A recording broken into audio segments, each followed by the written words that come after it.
In this time of so much conflict, change, and uncertainty, so many of us are looking for faster ways to do things differently, not just with our mind, but with our other intelligences. Hi, my name's Edwina van der Westhuizen, and I'm based in Melbourne, Australia.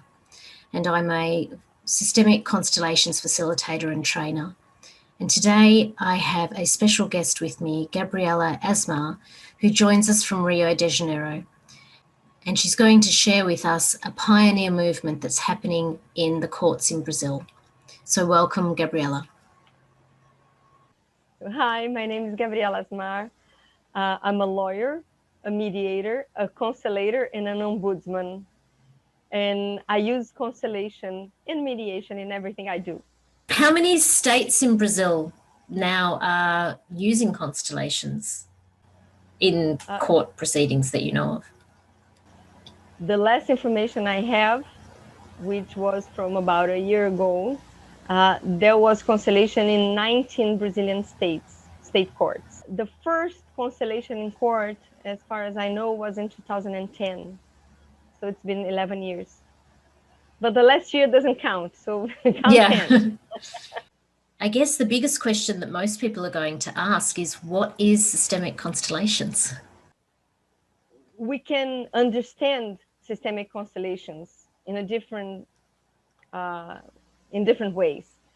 But what is useful, in my view, to decision-making process is to understand that everything you can do through your mental intelligence, you can do better when you add to it your other levels of perception and intelligence. So doing a constellation is looking at a map with clearer eyes, having more details that matter, because many times too much is equivalent to too little. So we have to have exactly what helps in the focus of where you need to go. So when you constellate, you get the product of constellation is a better map. And then after constellation, you will be able to walk through the territory with more precise steps, knowing where you're going, where you came from, and what it takes to go from A to B. Mm-hmm.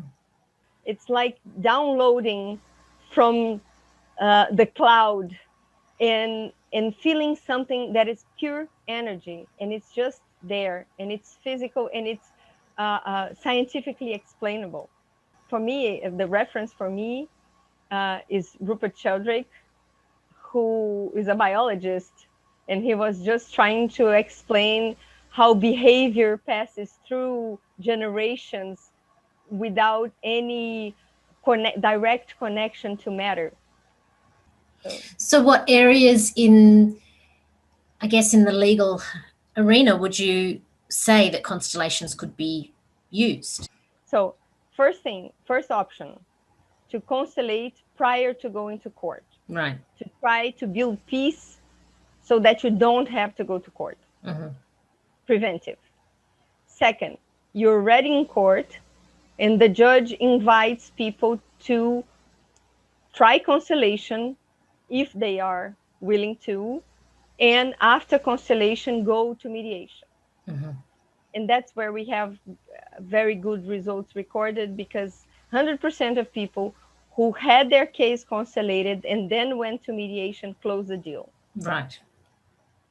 The third is when the judge is the client to a constellation to check how he feels that system, how he feels his decision-making process within that system of the parties.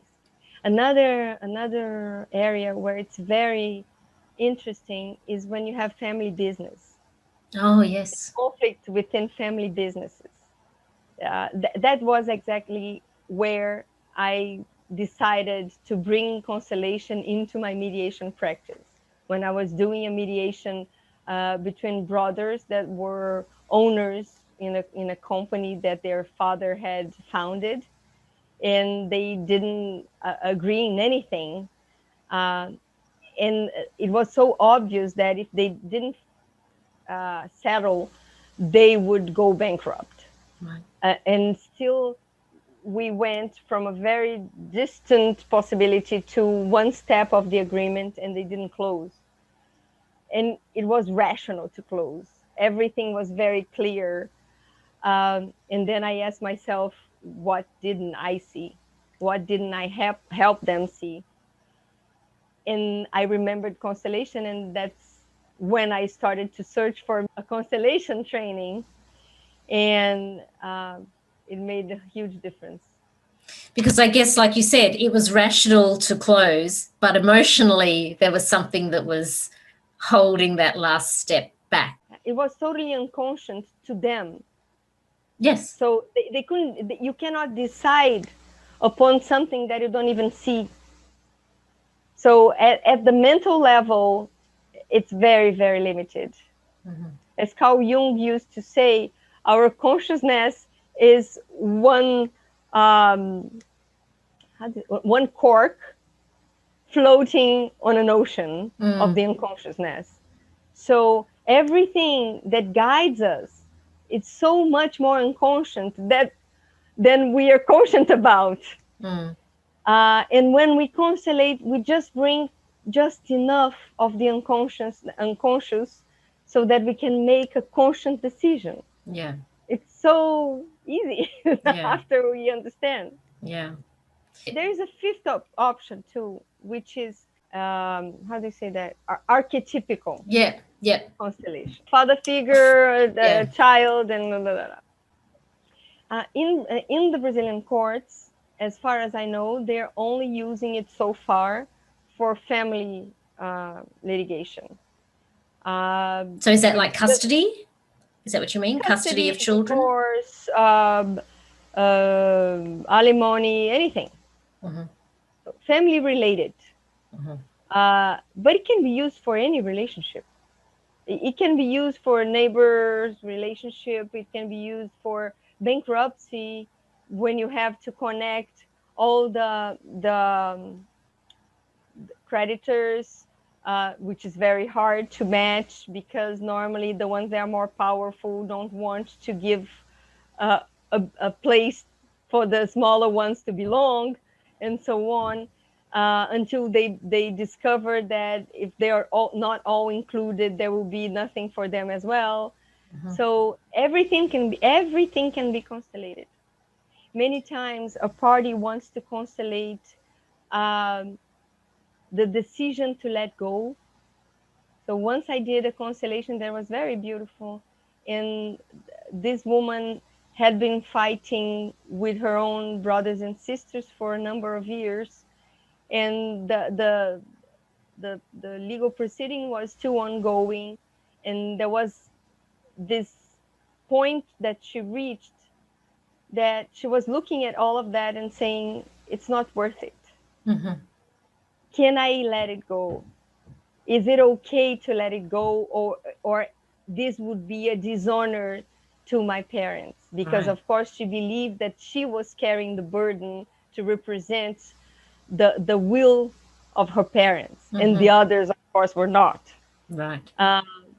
So this is all, so every case is so unique. Yeah. And there's always room for a better perception of the self and the others. Yeah. Now, many times mediation is enough. Mm-hmm. But when you constellate, the probability of having a mediated agreement is much, much higher. Mm-hmm. There's another kind of case that would be very interesting. Okay. If you know, in any profession it may happen, but in law, it's more likely a little bit. When you have that client that brings you a case, and you just feel in your stomach that you should or you should not go into it, or you have that will to do something, but you shouldn't, and you're in that dilemma. Mm-hmm. So you as it's like the situation of the judge in the system. So you as an intervener in somebody else's system, mm-hmm. What do you need to see? What is connected to you that bothers you so much, or that excites you so much, in something that it doesn't make sense? Mm-hmm. So mm-hmm. So in order to help you decide if you're getting taking the case or not, we can consulate. I guess that would be huge in the sense that if you have a personal something that, let's say, happened to you in your childhood, and now you've got someone who's coming to you with a case that's almost touching on the same stuff, and you haven't necessarily resolved that within yourself, within your family, within your system, and now this person is coming as a client, how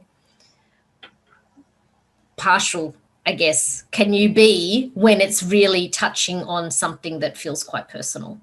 Yeah, and many times you're not aware of what is bothering you because it's unconscious. But you feel... just have the feeling that, well, something is not right, but you cannot grasp it mentally. And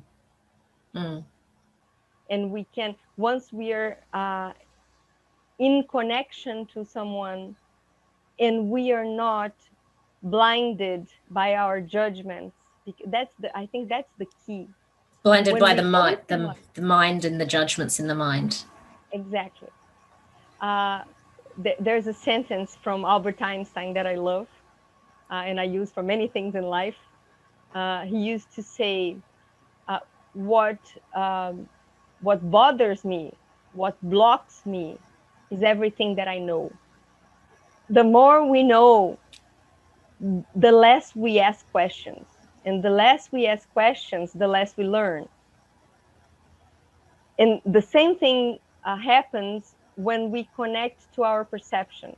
We have so many antennas. We have so many ways of perceiving reality. And our mind is so selfish, so self-sufficient, that it normally puts us apart from everything else that is available for us to perceive.